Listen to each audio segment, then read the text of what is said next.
има многу навреди за боја на кожа, за облеката, тоа што зборевме фейк, тоа. Пример, реченицата многу ја употребуваат да кажат да ја изгаснеме струјата, ти нема да се видиш.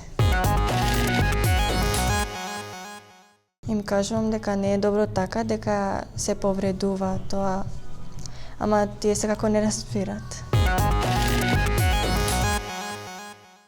Па ние сме 8 одделени, имавме час и требаше да дојдат со нас и 9 одделени.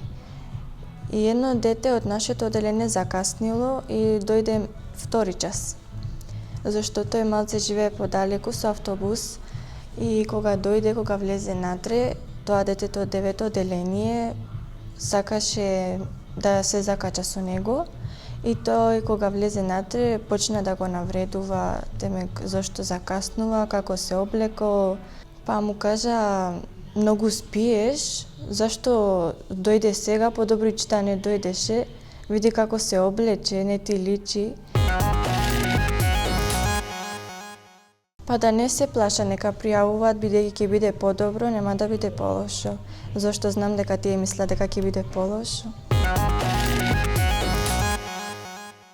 Да престанат да го прават тоа, пошто не се досмее и не за нив е многу интересно тоа, ама некои повредуваат стварно.